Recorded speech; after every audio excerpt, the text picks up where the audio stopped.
I want to welcome you to the Retro Rogues Live. Please pay attention to our warning graphic. It states that the Retro Rogues Live show is intended for an adult audience and not intended for children under the age of 13. Parental discretion is advised. I get in welcome you to the show. On this episode, I think it's 136 of the Retro Rogues Live, we're going to be talking about and actually doing a Rogues Retrospective review for the classic film Aliens from 1986. And we also have a few things I want to share actually from our last episode in relation to Aliens. We're going to be doing that. So hopefully you'll stick around for the show. Also would encourage you, please comment from wherever you are. We want to know, where did you first hear about Aliens? What did you think about the film when you first saw it? Your comments are important to us. Please comment from wherever you are. It doesn't matter if it's YouTube, Twitch, Twitter. Just comment from where you are. We'll put your comments up live here on the show. My name is Dave Payne. I'm one of your hosts. Nearly the last 30 years I've been a professional illustrator and graphic designer. Worked on a lot of fun things that some people have heard of, such as Batman, Incorporated, Justice League of America, and even Superboy and the Legion of Superheroes. But enough about that. I want to welcome back my co-host. This is Mr. Eric Alexander. Eric, please tell the folks, hopefully watching or listening at home, some of the fun things you've worked on as a creative professional. Yes, hello, everybody. I'm Eric Alexander, also known as Bass God 14. That's Bass God 14, not Bass God 14. That's Bass God, like a bass guitar.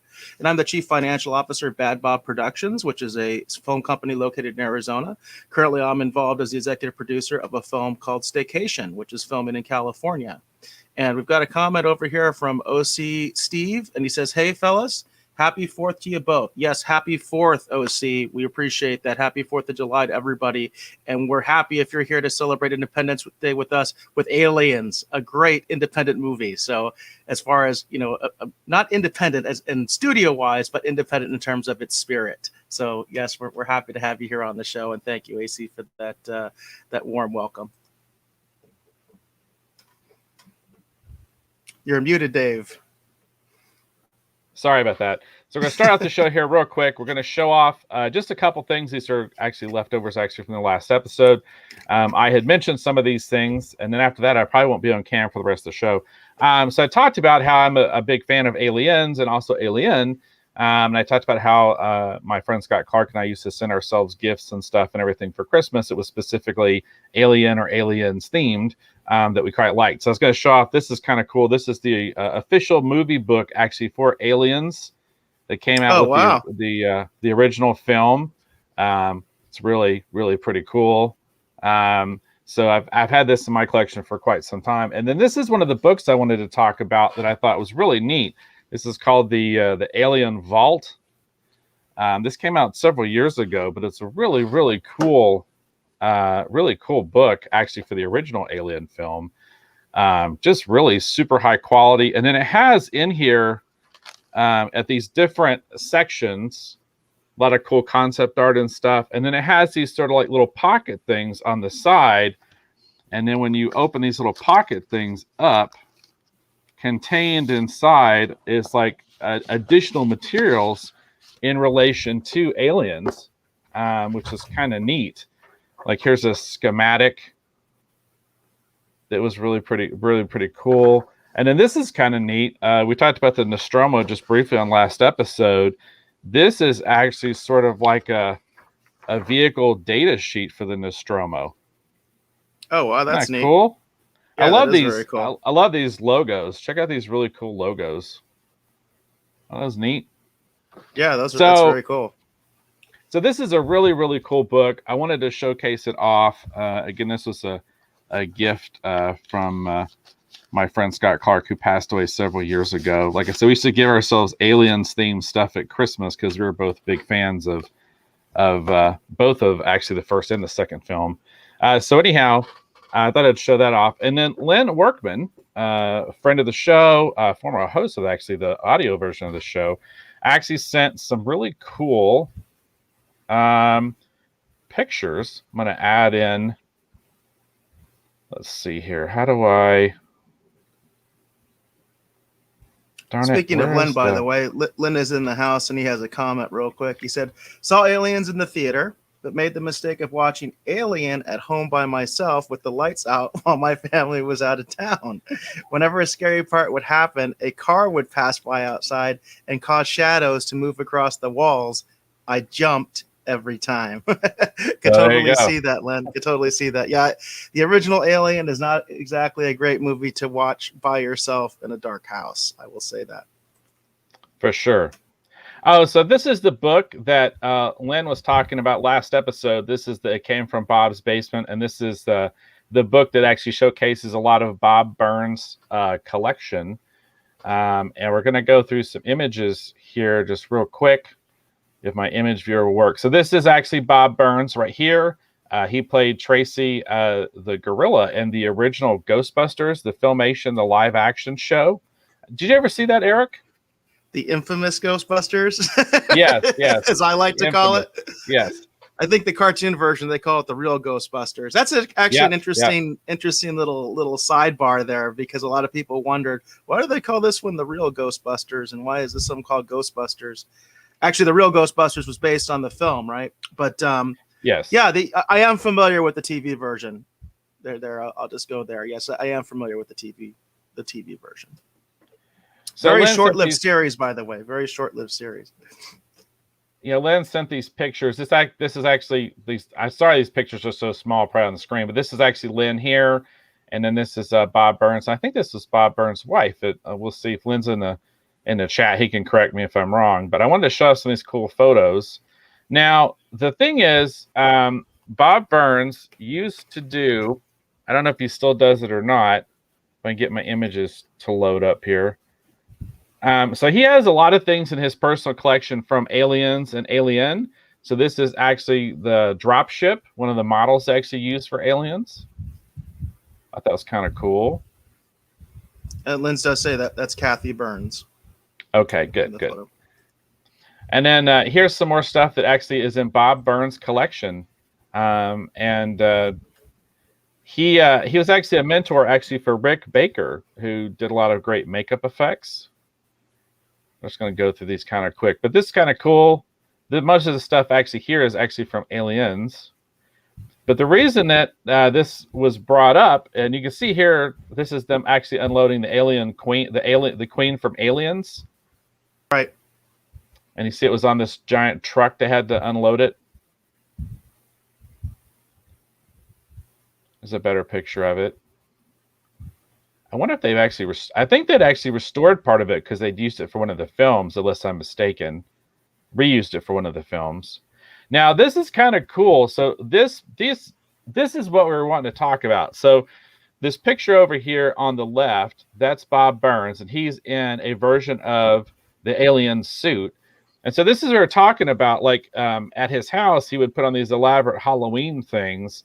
And so you would show up, and it would almost be like a kind of a production, kind of a scary haunted house kind of a deal. And they did one for Aliens one year, and I couldn't actually find it. I went through a lot of my issues of Starlog trying to find the pictures. Here's the line. Actually, people lined up to go do the Alien Halloween thing that year. And then Walter Koenig, who played Chekhov, actually played Dallas, the captain of the Nostromo, when they did this. So I thought that was kind of cool. Don't want to spend too much time on it, but I thought it would be fun actually to talk about that since we brought up last episode. Lynn was nice enough to send some pictures. So again, you can learn more about this by actually checking out. It came from Bob's Basement, the actual book. Thank you very much, Lynn, for sending those in. And like I said, I went through my Starlog magazines and I couldn't find it. So it makes you wonder if it was one of the ones that was actually destroyed in that gosh awful flood I had, what seemed like a billion years ago now. Yeah, Lynn offered a little bit of clarification on that Queen suit. He said, yeah, they borrowed it back, restored it, and returned the alien Queen with controls so he could activate it from across the room to scare folks. Well, there you go. Very cool. So there we go. That would be such a great party to go to. That sounds like a lot of fun. And then Micah's in the house, and she has a comment. She said, we did get to see Alien in the theater with Scott when they released it, I think a limited time maybe for the 25th anniversary. Does that sound right, yes. Dave? That you saw it for the 25th anniversary in the theater? And we're talking about Alien, right? Not Aliens. Yeah, Alien, and it was I think it was like 25th anniversary. It was when they released that new restored director's cut, actually for the original Alien film. But yeah, the Alien franchise is just something that always fascinated Scott and I. So we spend an awful lot of time talking about it and reminiscing about it. But before we get too much further off track, let's actually get into our Rogues retrospective, shall we? Well, let's we got one more comment here from okay. Well, actually, got two more comments from the Rogues Gallery. OC Steve says, "FYI, fellas, Geeky Jerseys is going to make a Colonial Marines baseball jersey on camo print, and it looks great. I would like to check that out, OC Steve. I don't do jerseys a lot because they tend to be kind of expensive, but that sounds like that'd be a lot of fun, a Colonial Marines baseball jersey. So I think I'll definitely want to check that out, OC Steve. That sounds very cool." And then Lynn just went on to say that the dropship had O. I don't know what that means.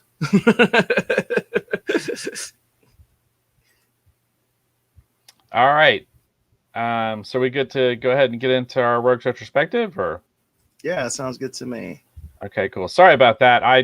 I'm looking at all the graphics and everything, and looking at the time, and I didn't see we had additional comments actually from the Rogues Gallery. All right, very cool. All right. So now we're actually going to get into our Rogues retrospective for, again, the 1986 film Aliens.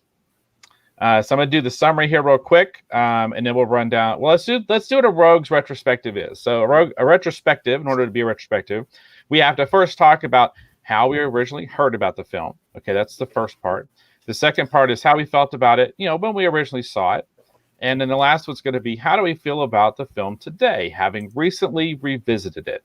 Now, I did rewatch this actually yesterday after the end of a very long day of printing T-shirts. So I'm a little punchy today. That's why I turned my camera off. But those are going to be the three tenets. And we want to know what you think. Those of you hopefully watching the show, those of you in the Rogues Gallery, we want to know, from you, how did you first hear about the film? That's what we're going to start with.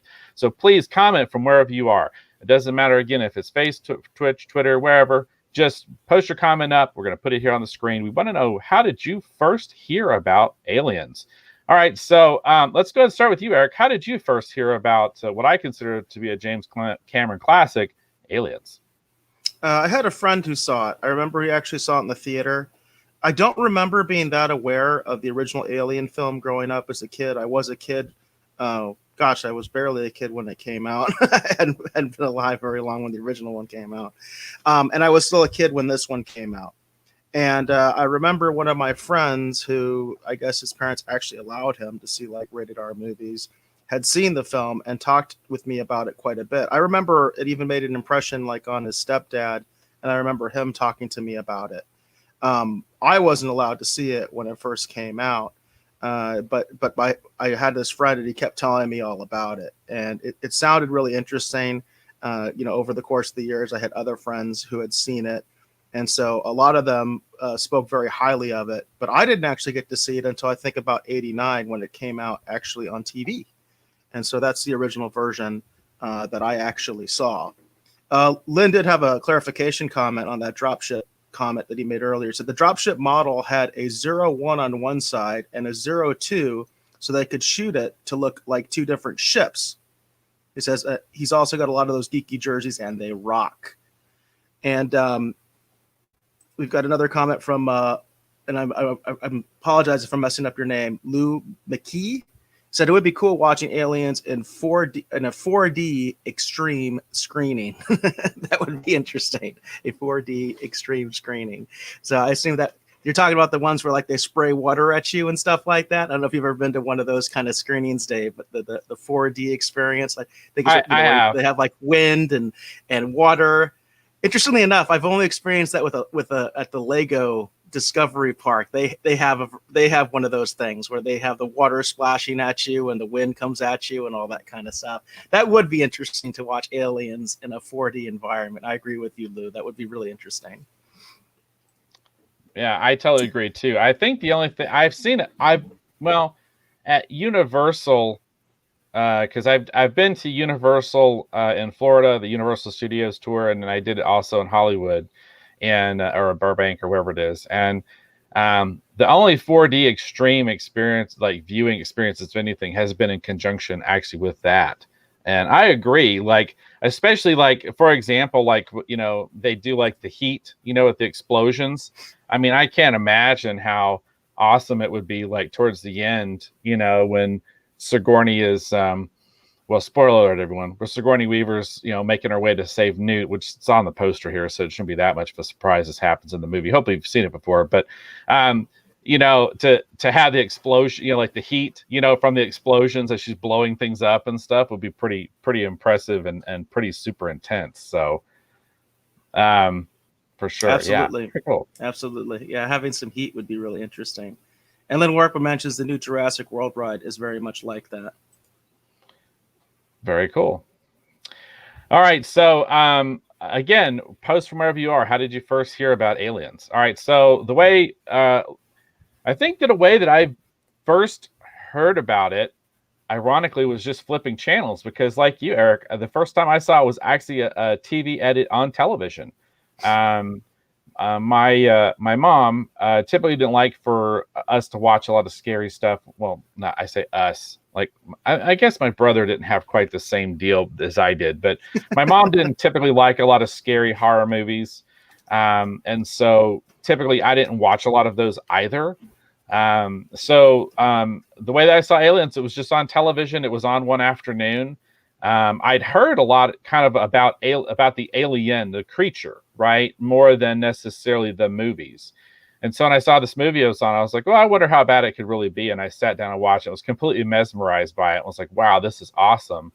And even the TV edit just made such an impression, partially because it's such a great action movie. It's just a great, it's got great scares, it's got incredible acting, but then it's also just a great, great action movie too.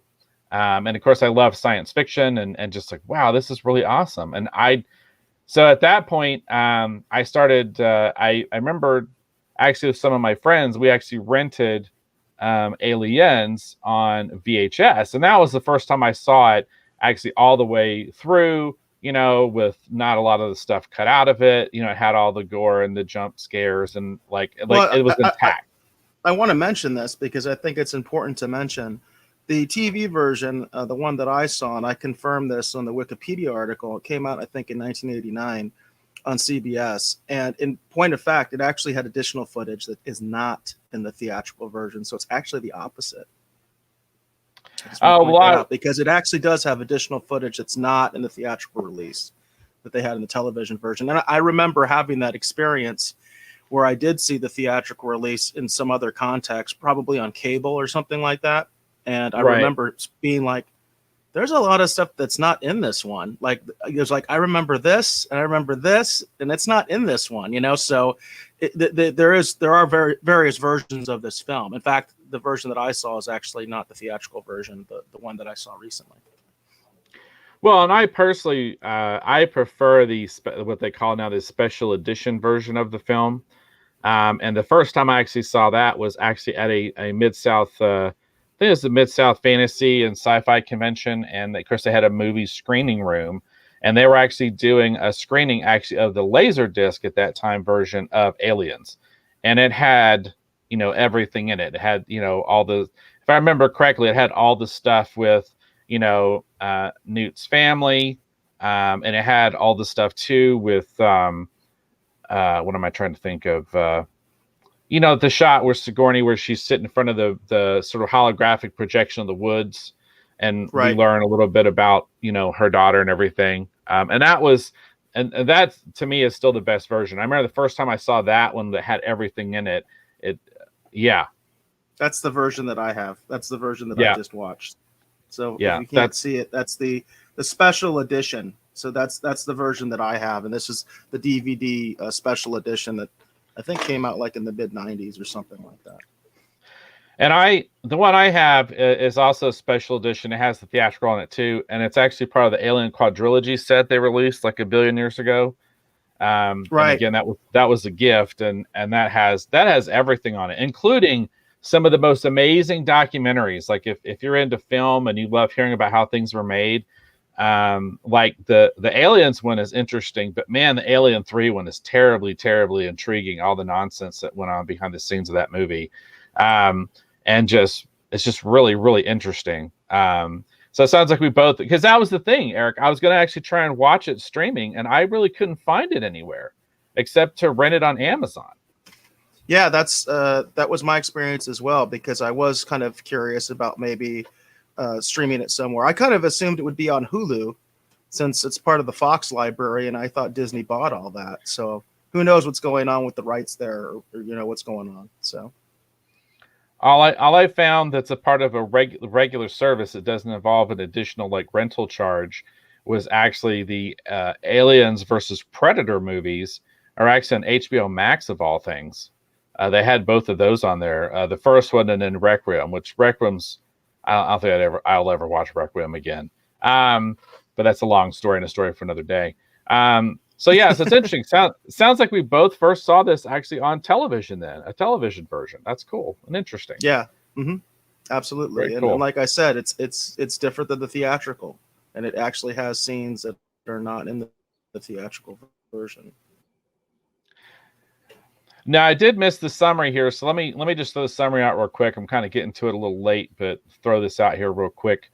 So this is just coming from IMDb. Just 57 years after surviving an apocalyptic attack aboard her space vessel by merciless space creatures, Officer Ripley awakens from hypersleep and tries to warn everyone who will listen about the predators. That's coming from IMDb.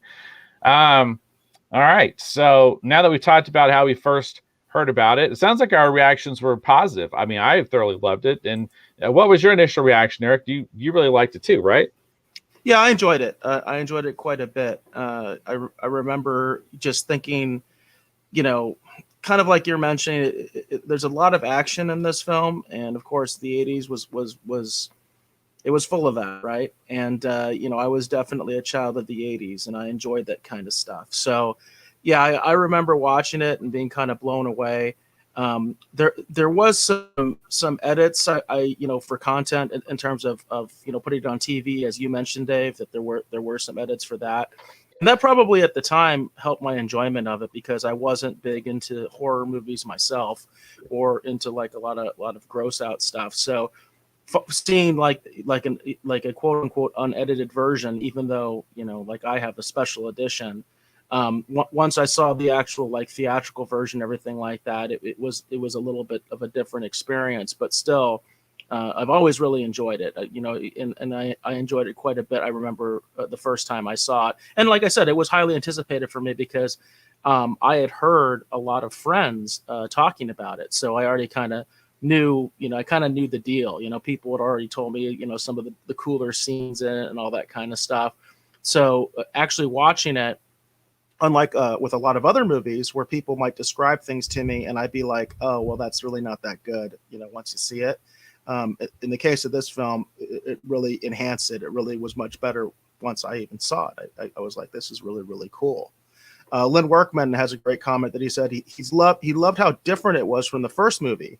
It was more action, but still a lot of suspense, but still was a continuation of the story, with more aliens. Plural, of course. And I feel like the tagline kind of just says it all. The tagline for this movie is, this time it's war. And it's just such an incredible film. So let's talk about how we feel about it, having recently rewatched the film. So as I said, I actually watched it last night, and then Eric, I know that you recently rewatched it as well. Having just recently rewatched the film, how do you feel about Aliens today? Yeah, I definitely enjoyed it. It's one of those movies that's definitely, I would call it a classic.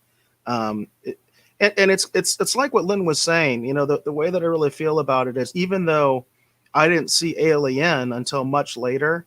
In fact, I'd probably seen Aliens 20 times before I ever even saw Alien.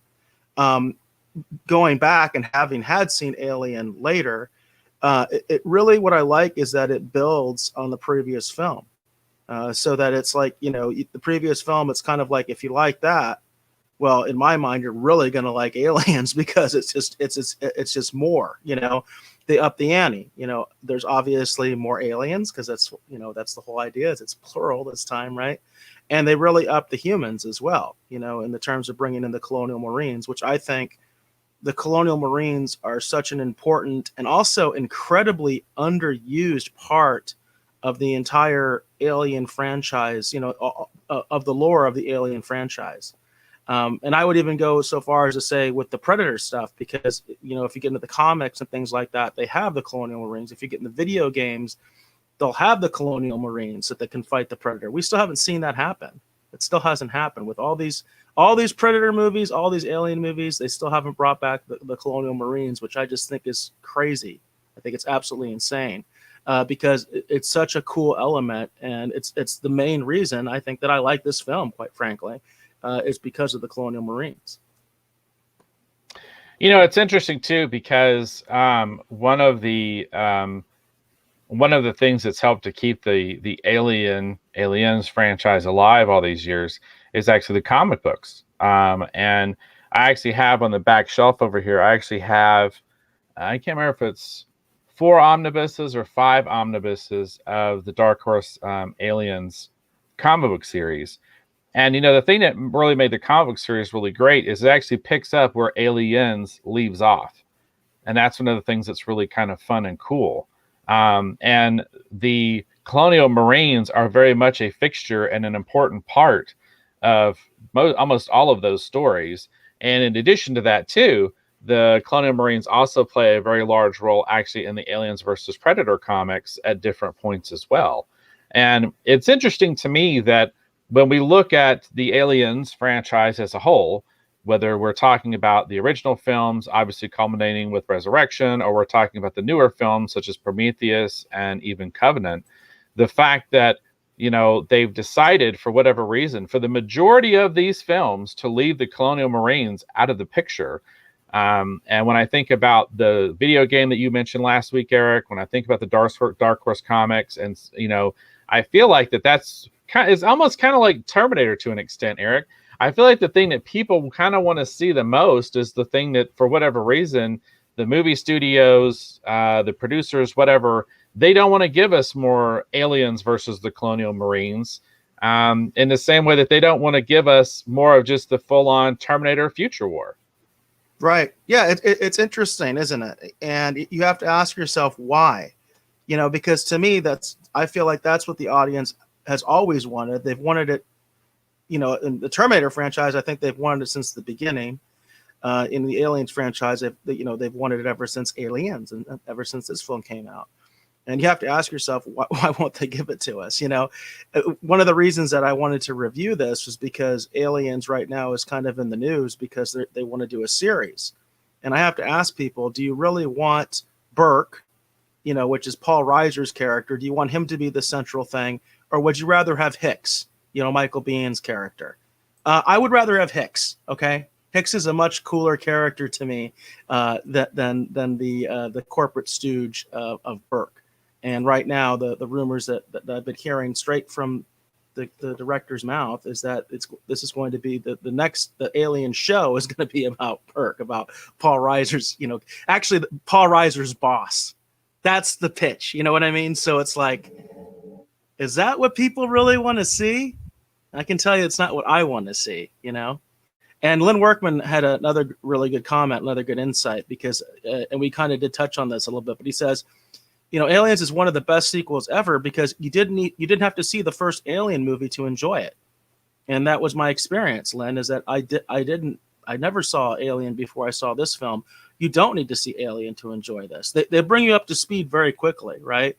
And it's not like there's a ton of exposition, but they bring you up to speed so you know what happened, right, through the debrief, right? So you don't even need to see the first movie, and you can enjoy this one without ever seeing any of the other Alien movies, I would say, So Very true. And it's interesting too, because I feel like that when you watch the Aliens franchise as a whole, I feel like Prometheus and Covenant is probably more what the producers wanted to see, because it seems like with every film after Aliens, they're trying to get back to the original Alien, Ridley Scott's movie, and not so much ever really directly do a sequel to Aliens, which is really weird. And even with this new production, it sounds like a similar thing. It seems like they're wanting to not necessarily, give us, the Colonial Marines and carry this storyline forward, maybe with the aliens, arriving on Earth, which is where Resurrection left off, is that the aliens were now going to be on Earth. which is an interesting point about the Dark Horse comics. They deal with a lot of these concepts too. But what if they actually get on Earth? I feel like the only thing that's going to really kind of explore that concept of living with a creature like as a natural part of the environment and upsetting the natural order of things might be the next Jurassic World movie, because it seems like that's what they're going to do with that movie, is where the dinosaurs are out and they're amongst us, right? And we're having to live with them. But I'm kind of surprised that with, the Alien franchise, they, for whatever reason, they just don't want to take us in what seems to me to be, definitely the obvious place to go. And at this point, you'd think they would want to do that, because they now have two films that's kind of more in line with Ridley Scott's vision, with Ridley Scott at the helm. So you'd think, well, let's try to do something more in line with Aliens, right? Like, that's what people like. Let's try to do something like that. But instead, we're going to dial it back, and we're going to, and it's weird too, because, I know a lot of people hate the first Alien versus Predator movie, but I actually quite enjoy it. And the thing that's interesting about that is if you want to see the boss, right? Like, if you want to see the boss in jeopardy with everyone else, well, go watch Aliens versus Predator, because, that's kind of what that's partially about. The guy behind, I think, the Wayland is actually in that movie. I can't remember if it's a descendant of him or whatever, but he's in that movie, and you can see how that turned out. Yeah, that's very true. And again, yeah, you can see how that turned out. And I think for most people, even though I do also believe it's an enjoyable movie, I think for most people that there was quite a bit of disappointment in it as well. So I don't know. A lot of it, I think, comes down to ego. And sometimes people don't like the fact that somebody else came up with a better idea than they did. I think that's what happens a lot in Hollywood. Well, there you go. But I don't know. I honestly feel like the obvious thing to do that most people would love would be, and it's weird too, because now I know that it sounds like they've abandoned the whole Alien versus Predator idea too, because I know now with Disney owning all the Fox properties, a lot of the things that would have been interesting to see them do, they're probably not going to do now, because I imagine they're going to address these franchises as independent properties now, and not necessarily look at them as being, a cohesive universe anymore. And in reference to Aliens versus Predator, because I think, Eric, what you said on last episode, I think is the thing I'd love to see most, and that would be an Aliens versus Predator movie, but also having the Colonial Marines in the mix. Exactly. And, yeah. And you can build up to that too. You don't have to start out that way, right? Because obviously it has been a while since we've seen the Colonial Marines. So, you want to bring them back, maybe have them do something with the aliens, or you could have them actually start out with something with Predator. That would be really interesting too. So, there's a whole lot that you could do with this. I was even thinking as I was watching this, obviously one of the things that the company wants to do is they want to harvest the aliens for bioweapons. That's specifically, Paul Rudd's character specifically says that in the movie, that's why he wanted to bring the aliens back. That's why he was planning to actually impregnate basically Sigourney Weaver's character and Newt with the aliens, was so that he could bring them back and harvest them for bioweapons and make a ton of money. And the thing is, you have to ask yourself, because you don't get into it a whole lot in the Alien movies, is why do they need the bioweapons? Who are they fighting? You know what I mean? Are they fighting amongst themselves, or what's going on? Is there a rival company? Who are they fighting? So there's a lot of other stuff you can explore with the Colonial Marines that they just basically just touch on, because they do mention they've been in combat, right? Although it appears that they've never faced extraterrestrials, but the actual, the grunts, they mentioned that they've been in, they allude to the fact they've been in combat, because the lieutenant has not, in fact, I think the lieutenant says that he's been on one combat jump and that's it. And they all roll their eyes at him. So obviously they fight, right? So who are they fighting, right? So there's a whole lot of stuff you could explore with the Colonial Marines that is only touched on in the movie, but they're just not doing anything with it. And that's the thing. You look at the potential of the Aliens franchise, overall. And that's a good point, because that is something that keeps coming up. Like, for example, they're doing experimentation actually in Resurrection. That's one of the things that we learn in Resurrection. And I know that Neil Blomkamp, who had been developing a sequel, and his was intended to be a sequel to Aliens, which, interesting enough, with Sigourney Weaver back and Michael Biehn back, and that was a lot of excitement for that until it kind of stalled out because Ridley Scott decided he wanted to do Aliens movies again, and that immediately got shelved. And I'm actually a fan of Neil Blomkamp. I like quite a lot of his movies, and I would have loved to have seen that. And in the concept art for that, you have images where it looks like Sigourney Weaver in like a xenomorph, almost like battle suit kind of a thing. So it's interesting to think about all the potential after Aliens, and then you look at where the franchise, actually kind of went and where it's going. And it feels like it's constantly trying to go back instead of necessarily, trying to find a way to really go forward.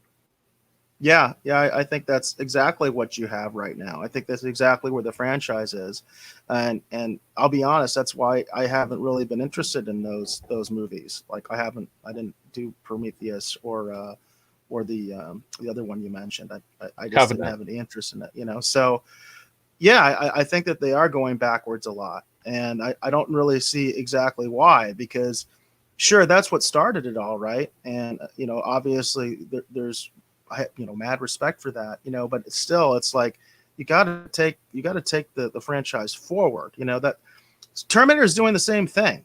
How many times do we need to see Sarah Connor? Seriously, we it's like at some point it's kind of like it's getting kind of silly. And how many versions of her do we need to see?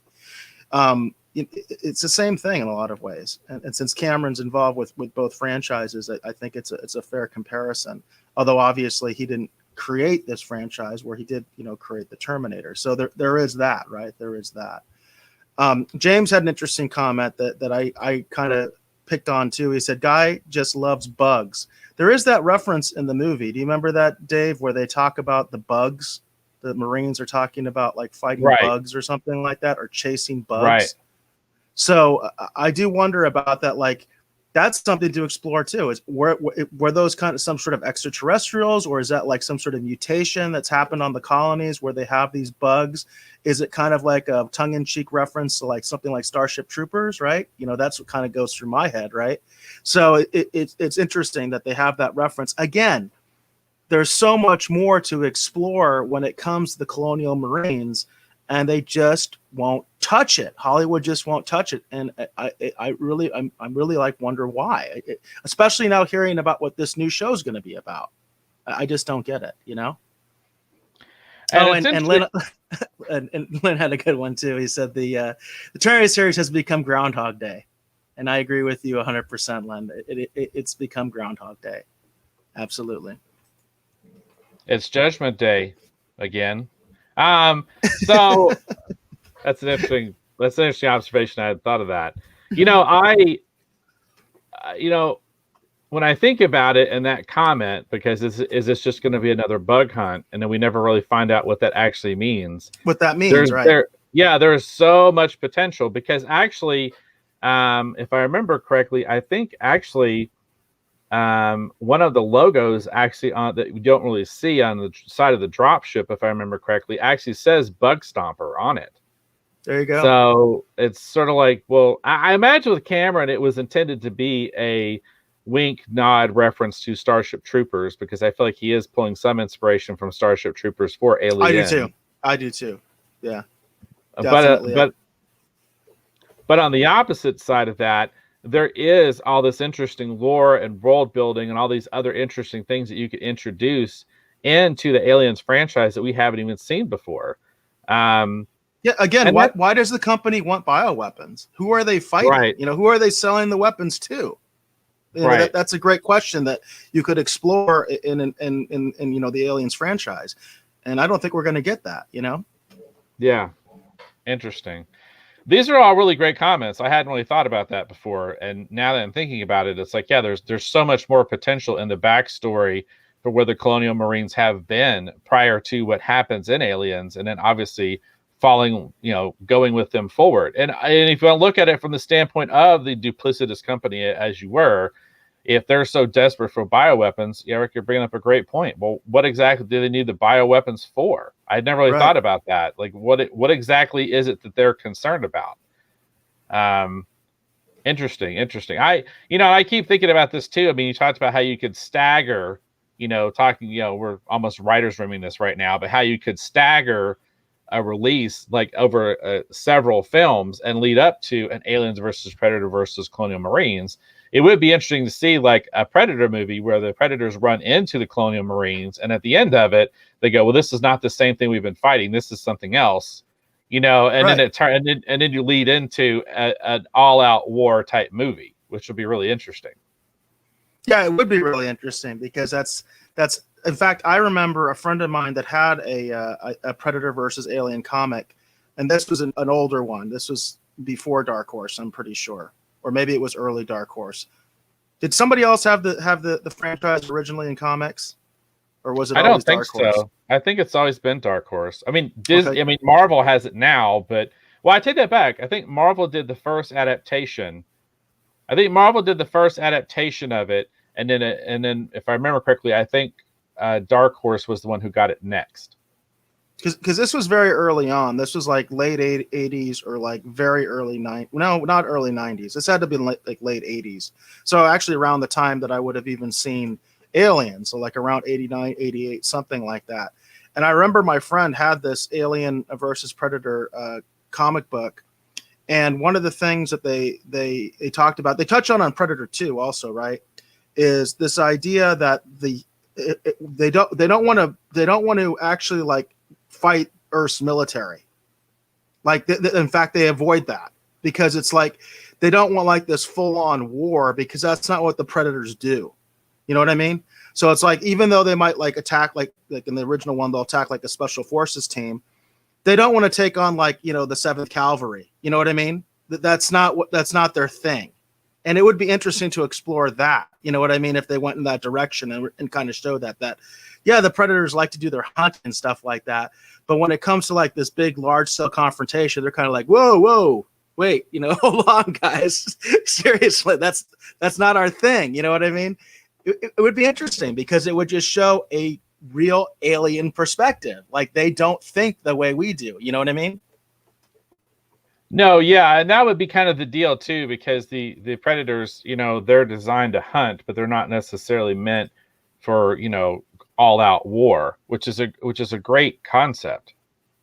Yeah, it was in the comics, and I think it was touched upon in Predator 2 as well. They don't want like a large-scale conflict, but they could have one. You know what I mean? And then we could show how that works. And you could do a whole commentary too, like where the Predators are actually kind of like holding back, you know what I mean, or something like that. Like, no, this isn't our thing. You know what I mean? That's not what we want to do. We don't want to like exterminate you. You know what I mean? We just we enjoy the hunt. That's our culture. That's what we do. But it's not like we want to kill all of you. So it would be, whereas the humans probably would be trying to kill all of them. Something like that. You could do something like that. I think would be really interesting. Well, that's really cool, and I that's a great idea. Wow, there's so much more that could be done with this. Well, there you go. If you actually use the Colonial Marines, there's lots of stuff you could do. Yeah, it's true. Instead, the humans have to always be pathetic, and we have to have the same movie over and over again, essentially, but with different characters, and not even Sigourney Weaver. So it's like, okay, that's what you guys want. I don't think anybody wants that, but that's what they keep giving us. Well, I will say this. I feel like that Prometheus, at the end of the day, the problem with Prometheus is that it was being marketed as, kind of the origin, quote unquote, for the aliens. And at the end of the day, that's not exactly, I mean, they kind of gave us that, but not exactly. And then the deal with Covenant is to bring it more in line with Alien. And I felt like just some of the story beats people didn't really care for. But on the flip of that, I would say that there's two interesting things about the lesser of the Aliens films that I love. I love Alien 3 when you realize everything that went on and the fact that it's a cohesive movie and it mostly works is impressive when you hear all the drama that was going on with that movie. And the art direction on that movie is absolutely incredible. Alien 3's got great art direction. Incredible sets, incredible design work. I can tell you why I didn't watch it and why I refused to support it. I remember back in the day when a friend of mine saw it, and they just told me the beginning of the movie because I just wanted to know the premise, right? That's all I wanted. I didn't need to have huge spoilers, but there is kind of like a huge spoiler right at the beginning, right? Which is that all the survivors are dead except for Sigourney Weaver. And I thought that was cheap. And I was just like, no Hicks? No, and I'm not watching this, man. I'm not going to support that. I just had no interest at that point because I just felt like they were not paying off the previous film. Though I found out later, actually, in the research for today's review, I didn't realize this, but the actress that played Newt, she actually never did another film ever again. She never did any acting ever again. So I don't know if that was, you may know better than me since you know about that documentary, if that was a factor, but the fact that they didn't bring Hicks back is just criminal to me. He's one of my favorite characters. So I just was like, nah, I'll pass. Well, I feel like the change in direction, where you feel like Aliens is going and then what Alien 3 is, I feel like is actually the producers at the end of the day. The producers who are behind the Aliens franchise, for whatever reason, decided they just didn't want to do that. And that's where we ended up. I think it was a huge, colossal mistake. But like I said, on the flip of that, there's a lot of things I quite love about Alien 3, even though it has more than its fair share of issues. And it is heartbreaking when you watch that film and you realize that, Hicks and Newt didn't make it. But again, that has more to do with the fact that they, for whatever reason, were struggling to figure out what to do, even though what to do seems pretty obvious. That's what I'm saying. What to do seems super obvious to me, but right. Whatever. I'm just an indie producer, I guess. Lynn had another comment, and if you want to just clarify, Lynn, I think I know what you're talking about. He says those two flicks were just meh to me. Alien 3 was actually better in my opinion. I'm just curious which two flicks were to you, Lynn. I think I know which ones were, but yeah, I feel like that there's a lot of creative and a lot of interesting choices. Like for example, Alien 3, the score by Elliot Goldenthal is absolutely incredible. So Alien 3 has a lot going for it. David Fincher, I think it's his first film. And man, just, I don't know. Alien 3's got a lot going for it. Even though like I say, at the end of the day, it's not a great movie, but it's got a lot going for it. And it's all because of basically the crew, the director and the cast and everyone trying to make something out of essentially nothing. And they almost ice skate up that hill, in my opinion. They almost ice skate up that hill. They don't quite make it, but they almost get there. And I still celebrate to this day because, wow, what a mess when you hear the drama behind that movie. Well, that happens quite a bit. There's drama pretty much on, I think, every movie set to some extent. That's just part of the business. I think the score in Aliens is actually fantastic, and I love that part when basically the Marines are getting trapped, and the lieutenant is kind of choking and not knowing what to do. And when Sigourney Weaver's character just takes control of their armored vehicle and everything, that piece of music is perfect. I just love that entire scene. It gives me chills when I think about it. But it's such a good use of the score and the theme that they came up with. I mean, I love it. And then Lynn also did clarify that talking about the meh films, Prometheus and Covenant. Those are the meh films that he was talking about. Yeah, and I feel like Prometheus and Covenant has great art direction, and some great effects, but the story beats just don't work for me personally. Now, along those lines, talking about the score, this score actually for Aliens is by the great James Horner. James Horner, just incredible composer. Of course, did one of my favorites, Battle Beyond the Stars, Star Trek II, Wrath of Khan, Titanic. I mean, I think he won an Oscar for that. The guy is absolutely amazing. Passed away, in my opinion, way too young. He should still be making movie music. But I will say this: in addition to being an absolutely incredible score, because Aliens is absolutely incredible, I totally agree with you, Eric. That one cue towards the end of it was so well received and so beloved. That musical score was in like almost every movie trailer, it seemed like, for a decade. Yeah. And they even took that same musical bit, they actually paid for it, and that's what's used in the final scene of one of my favorite movies of all time, Die Hard. Interesting. Okay, yeah, I didn't even make that connection. I know that piece of music has been used a lot in movie trailers, and there's a reason for it. It's just a great piece of music, and it complements that scene so well. The scene would not be as powerful to me if it wasn't for that score. That really, it gets my my blood pumping and everything like that. It's a great scene, a really great scene. All right, so let's just go ahead and sum up here because we're at the 51-minute mark. So all I'm going to say is that I can't recommend Aliens enough if you've never seen it. If you haven't seen a little while, you definitely owe it to yourself to revisit it. I personally recommend the special edition. That's my favorite version because it has the most story in my mind, and fills in the most amount of gaps. If you definitely are following from Alien into Aliens. Everything about this movie is incredible. The art direction, the effects, obviously James Cameron's direction, obviously the cast, Sigourney Weaver, Michael Biehn, and also Carrie Henn, who played Newt. I don't feel like she gets enough accolades, but for basically an actress that young and to have not done a lot of stuff, her performance is absolutely incredible in this. And I just find it a complete travesty. It seems like she didn't really do anything after, because she sells so many of these scenes with her reaction.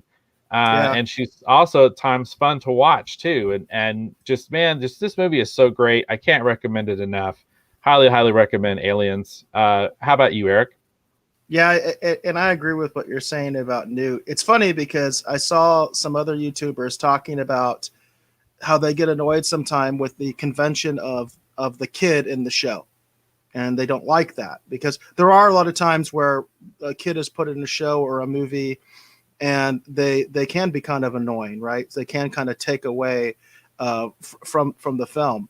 But in this case, I feel like the character is really important to tell the story because it's one of the central themes. A lot of people say what's one of the central themes is family and motherhood specifically. That Sigourney Weaver, is obviously, she's this mother figure to Newt, and that's very important for the story because otherwise, why would she go back for her, right? So it's like you wouldn't even have that scene. That wouldn't happen. They would just leave, right, and blow the place up. That would be it. That's the end of the movie. So she really is important for the plot, and there are some really cool scenes. Like I feel like Bill Paxton, as Hudson, he steals the show in a lot of scenes, and he has a great scene with her where basically Sigourney Weaver's like explaining, hey, if this little girl with no military training could survive, we can survive, right? And of course, Hudson's like, he's already had the famous game over line and he's all falling apart. And he looks at her and she's got the helmet on. He's all like, well, put her in charge then, So, I mean, I love that scene. I think it's so funny. And she's even gives him like a little salute and everything like that where she's in the helmet and stuff. So yeah, there's some great stuff there. And it's interesting that my research says that apparently she made a conscious decision not to do any more films. That basically she decided she didn't want that lifestyle, so she became a teacher. So that's kind of interesting as well. But yeah, great performances all around. My favorite is, like I said, is Hicks. Hicks is my favorite. I do also like the fact that they kind of, and maybe this is something that goes back to some of the jealousy or the bad feelings or don't like the direction. I thought it was interesting that Bishop being an android, being a synthetic, when the synthetic in the previous film and often, oftentimes, and even, James Cameron, obviously, we depict the artificial, intelligent artificial life as being like threatening, right? Threatening or violent or something that we should be afraid of. And they go back on that, right? Bishop's character is actually very heroic, in this iteration. And I'm one of those people that actually, looks with optimism towards artificial intelligence and robotics and things like that. Cautious optimism, but I still look to it with optimism. So I like that as well. I think that it's cool that they kind of at least gave a different version of that, because they already established the evil, the evil robot. And this one, we can see a robot that actually cares about, his human companions and everything like that, and actually is willing to sacrifice himself for his human companions, much more like Data, which is the kind of version of artificial intelligence that I like. So there's a lot of cool stuff in this. There's a lot of good stuff to enjoy in this, and I, for one, definitely recommend it to folks. And it's definitely great to watch it this afternoon on this 4th of July, if you're looking for something to watch today. For sure. And I was just going to mention, because I talked about the cast, but you mentioned Bill Paxton. There's so many great performances in this movie. Like, pretty much everyone who's on screen is great. And talk about Lance Henriksen, little subtle touches that are so nice, like where he's climbing in, spoiler alert, he's climbing into the tunnel to shimmy his way out to try and sync up the satellite towers. And Hicks or someone straight up hands him a gun, and he hands the gun right back. It's like he mentions earlier, he cannot through any means harm or cause to harm a human in any way whatsoever. So every time anyone tries to hand him a weapon, he gives it right back, because it's against his programming. And it's just these just neat little subtle things they do throughout the course of this film that just enhance the storytelling. And they're just little things, you don't even think about them at the time. And of course, that's a nod to the laws of robotics. That's exactly. a nod to the laws of robotics. Yeah. So yeah, it's just really, really great. And I don't think I noticed that the first time, honestly. The first time I saw that, it stood out to me more this time watching it. But yeah, there's definitely a lot of stuff that I think James Cameron makes little wink, nods to, which is also kind of cool. Yeah, for sure. Very cool. All right. I don't have any news actually for today. Do you have any news? Hey, whoa, Dave, we got some comments here. Come on. Oh, okay. I didn't know here. Okay. So Lynn mentioned that he loved all the practical effects in Alien and Aliens. Rear projection, puppets, costumes, etc. I totally agree, Lynn. The practical effects are done extremely well in this film. The climax at the end, the Queen, she absolutely, to me, looks like some sort of a real creature. Doesn't look like a quote unquote effect. Yeah, I totally agree with you. The practical effects on this film are done very, very well. But I would mention this, and I'm curious, Dave, have you seen the remastered version of this, like the Blu-ray version of this film? No, I have not. Because I'm very curious about it, because there are a couple scenes here and there that I do feel on my DVD version. And again, I've got the special edition, and it's the DVD. Like, I think it came out like in the mid 90s, something like that. It was around one of the anniversaries is when they came out with these. One of the anniversaries they came out with these. And there are a couple of scenes here and there that do look a little dated to me, but not any of the alien effects.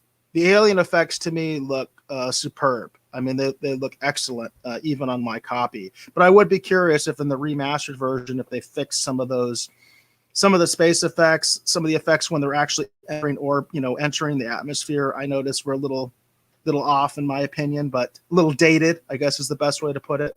And I'd be curious if the remastered Blu-ray version took care of any of that stuff. It's interesting because I noticed that too, and even on mine, it's like it still looks great, but I could see where, depending upon how they handle the transfer, some of those optical effects, like where the dropship crashes in front of them, depending upon what they did with those optical effects, it might look a little bit more obvious, depending upon how they transfer it and how clear the picture is. Yeah, I totally agree. And regarding all the great lines, Lynn says the sounds of those guns and so many great lines. We're on an express elevator to hell, going down, right? And nuke it from orbit. It's the only way to be sure. It's the only way to be sure. I totally agree with you, Lynn. Totally agree with you. Well, there you go. All right. So it sounds like we're all affirmative and that we're recommending Aliens to you, hopefully this Sunday afternoon. All right. Very cool. All right. My apologies. Again, I don't always have the comments open. I've got to remember to turn the comments open over here on the control panel. I didn't realize we had extra comments. All right. Very cool. You can always just ask me, Dave. That's what you got a co-host for. You can always just say, "Hey, we caught up on the comments." That's good enough, right? So, all right, there you go. All right, I don't have any news for today. Do you have any pop culture news or anything today? I've got zilch. I've got nothing. It doesn't seem like a lot has been going on. At least not a lot that's been on my radar. Yeah, it's I don't know. I mean, I've seen news stories and stuff, but a lot of it's mostly rumor. Rumor about stuff with the Marvel films, rumor about stuff with the DC films. There's been some stuff here and there, but I don't really feel like it's worth Spain. Now, I do have a bit of a clarification potentially. So the Slave One controversy from our last episode, suppose there has been some clarification. And I basically what is making the rounds right now is that Disney is quote unquote not jettisoning or getting rid of the problematic Slave One name of Boba Fett Starcraft, that's not what they're actually doing. That the reason the new stuff that's coming out is just called Boba Crap. There's a little Freudian slip there. Well, there you go. But what they're actually doing is they're calling it, the reason they're calling it Boba Fett Starship is because actually they intend to rename it. I guess he's going to rename the ship as part of the Book of Boba Fett. That's even worse. That's even worse. Oh, geez, that's terrible. That's terrible. So maybe there's a story reason for why it's not going to be called anymore. Yeah, story reasons. Yeah, reasons. Well, there you go.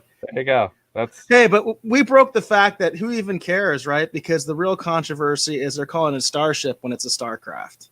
And we showed that they revised that. So for any of you that missed our last episode, our Collector's Corner episode, we found that first appearance. There it is, that first appearance. And yes, it is called a Starcraft, not a Starship. That's the real controversy, folks. All right, there you go. And I will touch just briefly, just reference it, because we did talk about it in the last show a little bit, not in depth, but a little bit more. But one of the reasons we did this review was because I was sort of responding to this Vanity Fair article that says the new Alien TV series will be class warfare with xenomorphs. And this is from the showrunner, Noah Hawley. He explains what you need to know about the upcoming FX show and his latest novel, Anthem. So if you're interested in finding out more about why maybe I was saying some of the comments I was saying, check out this article, and I'll let the man speak for himself as far as what he says his Alien show is going to be about. And again, I asked the question, do you want Paul Rudd's character or do you want Michael Bihn's character to be central in the next Alien iteration? To me, the answer is obvious. I want more Hicks. I don't need more Paul Rudd. So that's just me. And I will say that a lot of the stuff that Noah Hawley has done, I've really, really enjoyed, especially Fargo. Fargo's a really fun show. So we'll see where this kind of all goes. But I agree with Eric. I'd rather focus more on the Colonial Marines and having a fun sci-fi action series, where you could still delve into that, right? Like it doesn't mean that element goes away. The duplicitous the Weyland-Yutani Corporation, you know what I mean? So It doesn't mean it goes away. So no, and I want to be clear that I'm not saying that it's not part of the mythos and part of the franchise. I'm just saying, does anybody really want to have a show about Paul Rudd's boss? Because that's the vibe that I get from that article. And you can make your own judgment for yourself. That's why I say go read the article yourself. That's just my take on it. And I just think that I think it's going to be a disaster. That's just what I'm saying. So, and Lynn Workman says we should do one called Keeping Up with the Bugs. There we go. That would be a good version of the Aliens franchise. Find out what those bugs are, that the Marines have been chasing. I actually want to know. I really do. Well, that reminds me of the fun promotion they were doing for Aliens versus Predator, where they were roommates. They were like bad roommates, and the Predator needed to get in the shower to get ready to go for work, and the alien was already in there, and he like bares his fangs or whatever, like he's smiling at him, and then the Predator flushes the toilet on the way out, So What's that if from? you they did a lot of, it was like Aliens and Predators as bad roommates, and it was promotion for Aliens versus Predator when the Really? original film came out. Yeah, that was I pretty never funny saw stuff, that. actually. But Yeah. it sounds like a lot of fun. I never saw that. So See, I would go find the clip on YouTube and play it right now, but we all know we'd get in tons of trouble, so I can't do that, even though that would be fun. So, but yeah, yeah, they did a lot of fun stuff with getting ready to ramping up promotion for Predator versus Aliens. So, gotcha. all right, well there you go. Cool. All right. Um, So for those of you who may be listening to the podcast right now, I'd be like, what pictures were you showing? Let me just recommend you go over to YouTube, search for Base God 14, and actually just watch the video version of the show, the replay, so you can actually see that. And for those of you, hopefully, watching this show, or you came into the show late, we want to encourage you actually to check out the replay as well. Please tell your friends and family. Please share the show around. We'd like for other people to learn about the show and hopefully come on the show and comment, be part of the Rogues Gallery. We want to know what you think. We love to put your comments up here live on the air on the show. All right. Yeah, So, and we always want to put out there that you don't have to agree with us. We aren't those kind of people. So if you have a different perspective, by all means, express it.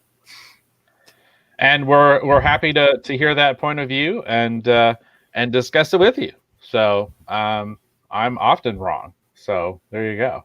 So it's all good. All right.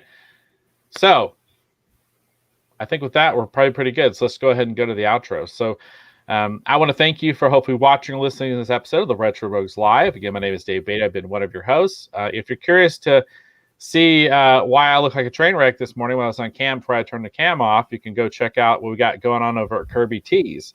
Kirby Tees is my t-shirt company. Check it out over at KIRBYTS.com. Got a lot of fun things over there to check out. We've got the Brains Are Magic shirt still by Sarah Aerosmith.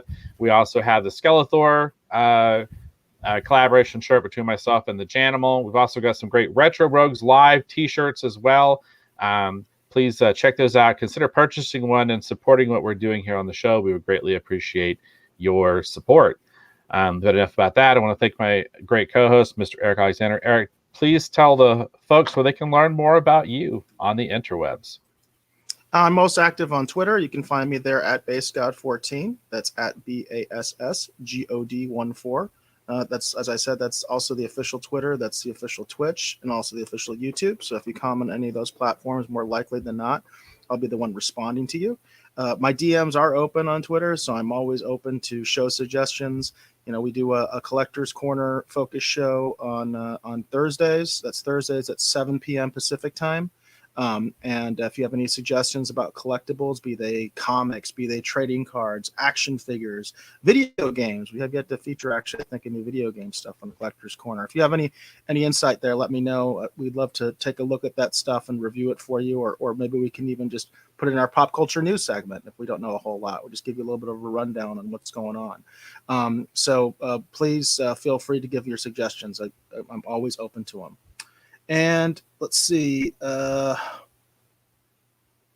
Lynn mentioned those commercials. He said those commercials were hilarious. He also loved Batman Dead End too. Yeah, Batman Dead End is awesome, Lynn. That's actually a great reference. Very appropriate, by the way. Very appropriate. Do recommend that, folks. Batman Dead End. Very, very cool. And Lynn says our avatars talking to each other are cracking him up. And the last thing he says is, I don't trust our Alexa, but don't tell her. And with that, we'll leave Lynn with the last word.